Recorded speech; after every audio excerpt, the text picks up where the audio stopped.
Welcome to Chris Cook for You Too. I'm going to be doing baby back ribs in the oven. Too cold outside for me to go out there and put them on the grill. Probably will do that in a later video once we move into the warmer weathers. But today we're just going to do it oven style. Now, here I have my ribs. I'm going to go away and wash these ribs.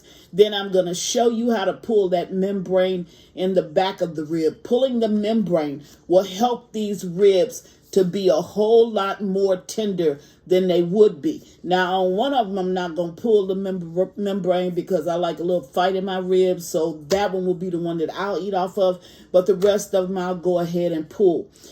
Baby back ribs come from the top or the upper part of the pig. And it normally, if it's a baby back rib from an actual baby, there's 13 bones in it. So that'll let you know. And if it's a half a slab, like you're going into the restaurant, what they normally will do is give you 7 bones. And then they'll take they'll keep back the other 6 bones. But that's normally what they'll give you. Then sometimes they'll just give you 6. Depends on the restaurant that you go to. But what we're going to do after we wash these ribs, and I'll show you how to pull the membrane, we're going to put them in some apple cider vinegar for 20 minutes while we're doing that. Because apple cider vinegar will make your ribs a lot more flavorful. So it's going to be a mixture of apple cider vinegar and water that we're going to put it in for 20 minutes. Now, the seasonings that we're going to use today, since I'm going to be cooking it in the oven and I want that nice, pretty brown tint, I'm going to put just a little bit of oil. It does not have to be infused garlic, but I just love the flavor of garlic. So I'm going to put just a little coat of garlic on, the same way you would do if you were out trying to get a tan. You rub some oil on your skin and then you go ahead and get your tan. Well, I'm going to be doing that with this. I'm going to rub a little bit of oil on this meat so I can help to get that tan tint to it.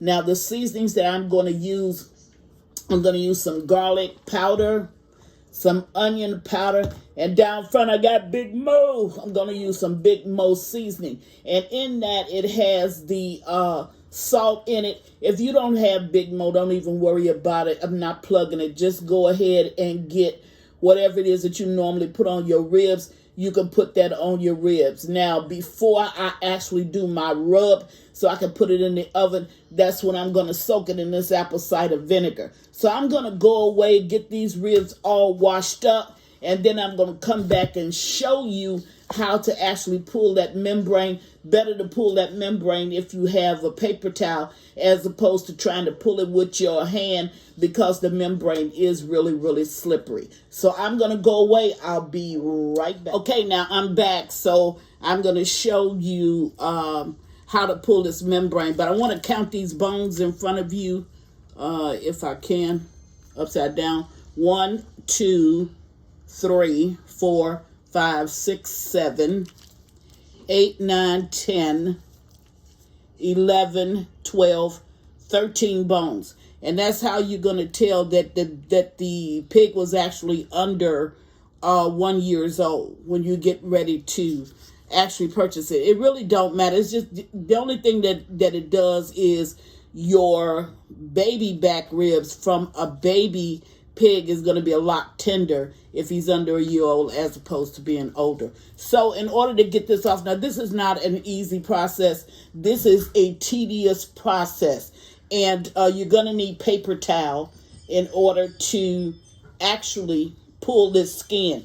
Because if you try to pull this skin, it is slick. I can tell you that now. Now for me, it's better to start from the smaller end to the larger end than to start at the larger end, but you can pull it any way you want to. That's just something that I would prefer to do, okay? So what you're going to do, now I got a jump start on this. As you can see, my area is a little bit messy because I kind of pull this. Because like I said, it's tedious. I mean, it will take a long time, but you want to get this membrane off if you want these ribs to be truly tender. So you're going to wrap it with a paper towel so you can get a good grip. And then once you get a grip, you're going to pull. Now, all of them are not this easy to come off. I can tell you that. They're hard to come off. And then you're going to pull it all the way off. And what I'm going to do is, for the sake of time, when I go away, I'm going to clean it up a little bit by taking a little bit of extra fat off of it. So I'm going to show you, I have 2 more because I told you I wasn't going to take the membrane off of the one that I'm going to eat. So I'm going to show you again. I'm working from the smaller end. You don't have to do that. If the larger end is better for you to pull from, you can pull from the larger end. But I'm working from the smaller end to the larger end. So again, I'm going to put my paper towel on it to get me a grip. Once I get a grip, I'm going to pull that skin off. Don't think that it's easy, though, because it's not an easy process. It's really not. Some of the skin is actually stubborn in order to come off, and you may have to work with it just a little bit. Now, on the last rib, I'm not going to pull it because that's the one that I'm going to eat. And like I told you, I'd rather my meat be a little bit tougher because I like to chew. So, but with these I want tender because these are for my family and they don't like to go through the process like I do. So I'm going to reach down and get this third one. And this third one has started to come off. And let's see if I'll get some resistance from the bigger end. I will. See, when I pull from the bigger end, then I have to go back and get, I have to go back and then pull another part of the skin because a part of the skin actually breaks off. And what I was reaching for was a cleaner paper towel because that one has gotten a little bit greasy. But see how I had to get two pieces of skin in order to pull this. And then it starts to come together. And so, like I said, you can't pull it from this end. That's not going to be a problem. But I prefer to pull it from this end. Because it's a whole lot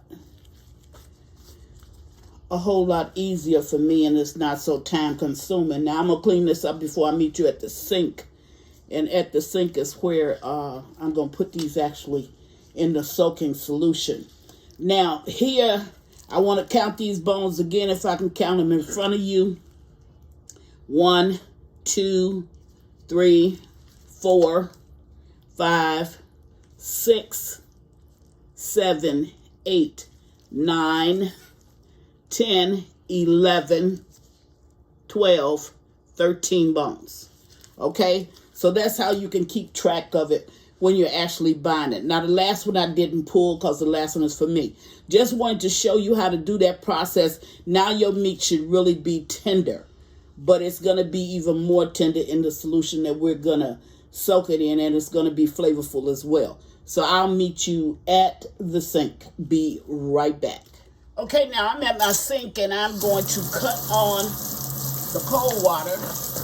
All my ribs in this bowl. So for every, say 3-4 cups of water, you want to have 1/4 cup of vinegar. So what I have in here is actually, I'm going to have about 8 cups, and I'm just eyeballing this. I'm going to have about 8 cups of water, so I want to put 1.5 cups of vinegar, which is about what I did. You're going to feel this.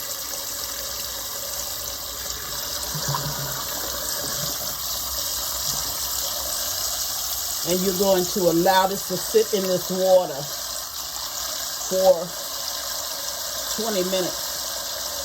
Now, what am I doing? I'm bringing up that flavor. I won't have that gamey taste from the meat. And I'm also doing just a little bit of tenderizing. But I don't really need to worry about the tenderizing because we did that when we pulled off the membrane. Because what it did is it allowed the meat to expand. So if as long as that membrane is there, that meat is going to remain tight. But once you remove it, it's going to expand. So now I have it in this vinegar water where we're going to add a little bit of flavor. We're going to add a little bit of tenderer meat or tender meat. And This is going to be good for a cleaning process as well. Once you take it out of this vinegar, you do not want to dry it.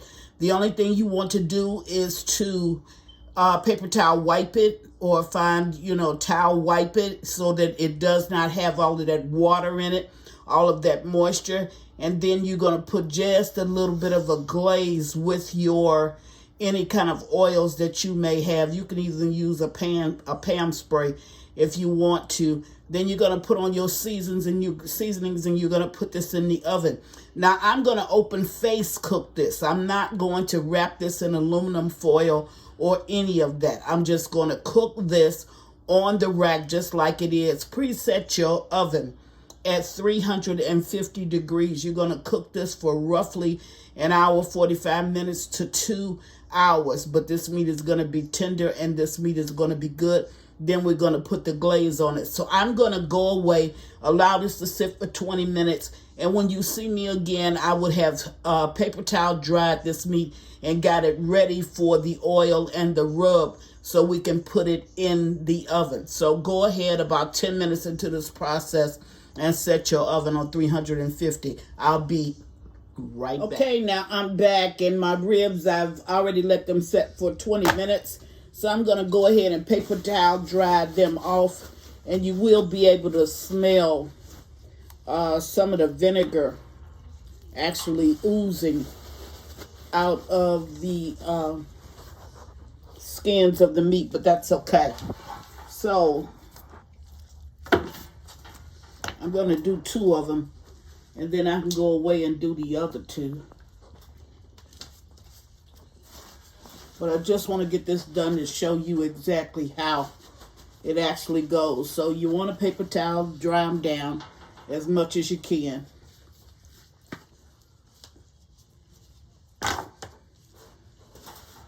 Okay. And that's dry enough. And then you want to take a little bit of oil. I have just a little bit in here. And all you're going to do is just glaze the skin of it. That's it. You're not going to use a whole lot.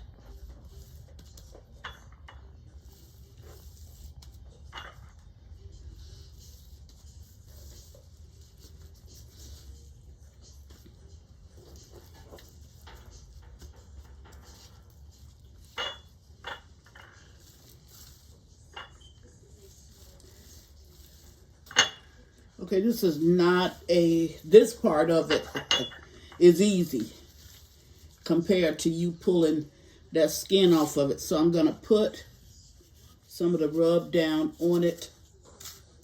And when it comes to this part, you can use whatever you want. Okay.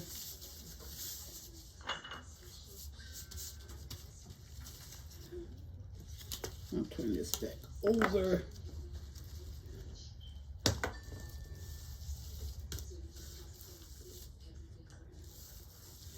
Make sure I got just enough oil on it. And then I'm going to do the same for the other side. Now I'm going to actually rub this because I want it to adhere to the oil that I have already put on the meat. Okay.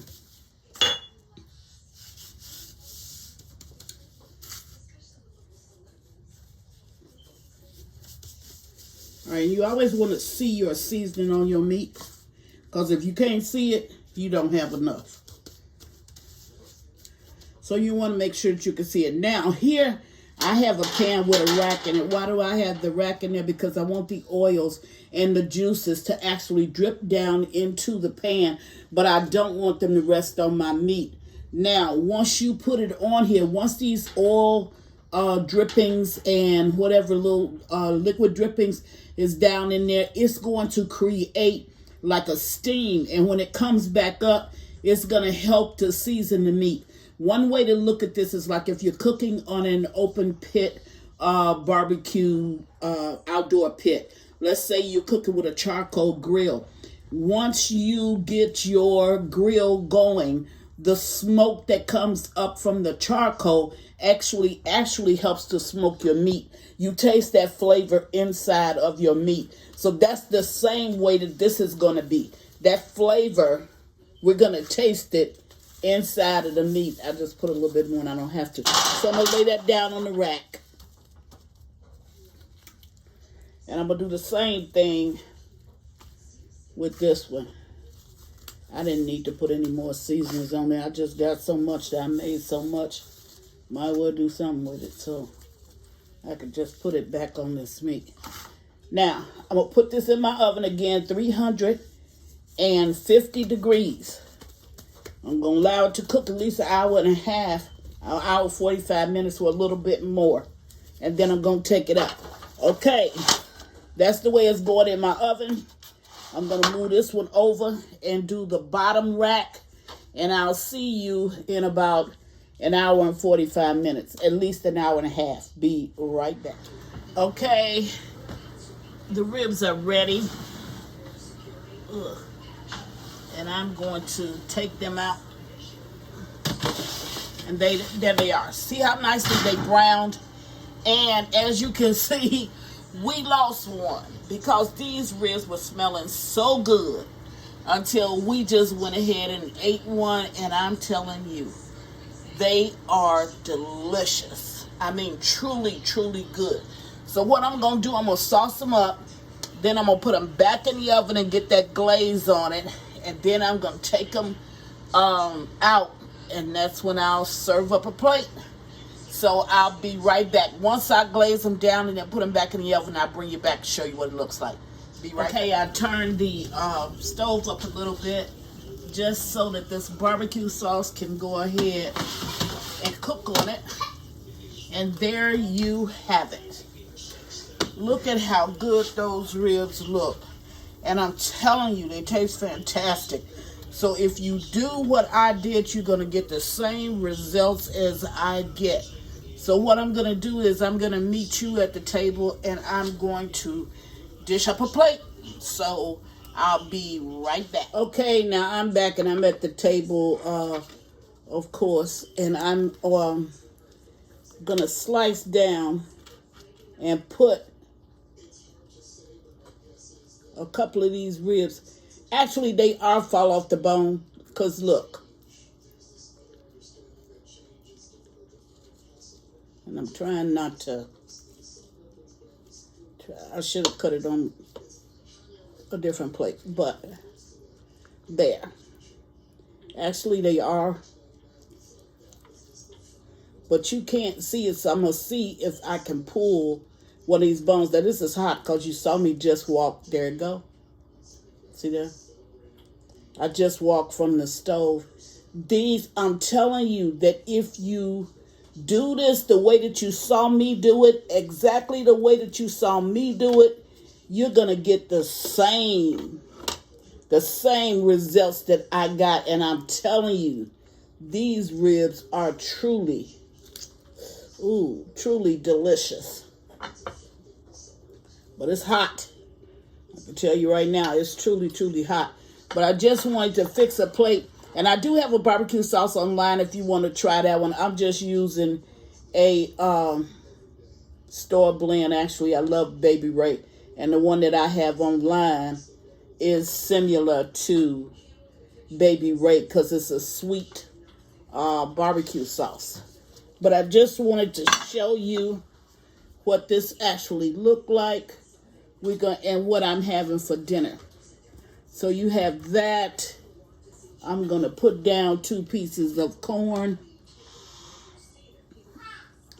And I'm going to put down some of these roasted potatoes.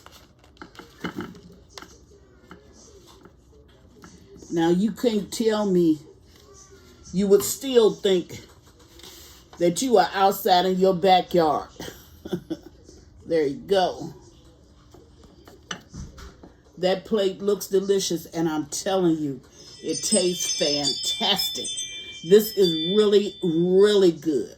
And they will, I mean, if you're looking for the tenderness, you're looking for the juiciness, you're looking for the flavor, you're looking for all of that, look back at this. I'm going to break this, even though it's hot. Look at that.